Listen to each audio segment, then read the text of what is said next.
बड़े सत्य के बारे में हमने पिछले वीडियो में देखा।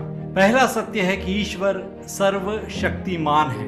ईश्वर इस जग के विधाता हैं। उन्होंने इस संसार की सृष्टि की और हमारी भी सृष्टि की। प्रज्ञा ग्रंथ 13वें अध्याय के 5वें वाक्य में विजडम 13:5 में हम पढ़ते हैं कि सृष्ट वस्तुओं की महानता और सौंदर्य के आधार पर इनके निर्माता का अनुमान लगाया जा सकता है। और रोमियो के नाम संत पौलुस के पत्र पहले अध्याय के 20वें वाक्य में हम ये पढ़ते हैं, संसार की सृष्टि के समय से ही ईश्वर के अदृश्य स्वरूप को, उसकी शाश्वत शक्तिमत्ता और उसके ईश्वरत्व को बुद्धि की आंखों द्वारा उसके कार्यों में देखा जा सकता है। इसका अर्थ यह है कि ईश्वर अदृश्य है, सर्वशक्तिमान है, और उस ईश्वर को हम कैसे देख सकते हैं?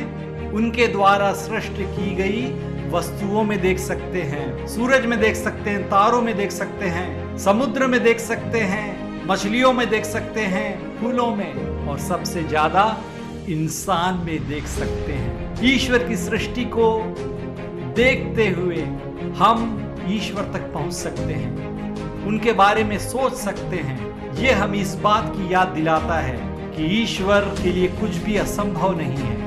ईश्वर सर्वशक्तिमान है, और इस बात का ख्याल हमारे घमंड को कम करने में हमारी मदद करेगा। हम छोटी छोटी बातों में इतना घमंड करते हैं इंसान कि हमने ये किया, हमने वो किया, लेकिन जब हम ईश्वर के बारे में सोचते हैं तब हमें एहसास होता है कि हम कुछ भी नहीं। सारे समुद्र के पानी को हम एक कप में समाने की कोशिश कर रहे हैं, हम इतने छोटे। और दूसरी बात, ईश्वर सर्वशक्तिमान है, ये हमें ये बात याद दिलाता है कि हम निर्बल हैं, हम कुछ नहीं हैं, ईश्वर के बिना हम कुछ नहीं हैं। तो ये हमें ईश्वर पर आसरा रखना सिखाता है कि हे ईश्वर, मुझे तेरी जरूरत है, मेरी मदद कीजिए, तुम्हारे बिना मैं कुछ भी नहीं। यूहन्ना के सुसमाचार 15वें अध्याय के 5वें वाक्य में ईसा मसीह हमसे ये कहते हैं कि तुम मेरे बिना कुछ भी नहीं कर सकते। आए हम इस बात को याद रखें कि हम ईश्वर के बिना कुछ भी नहीं हैं, उनके बिना हम कुछ भी नहीं कर सकते।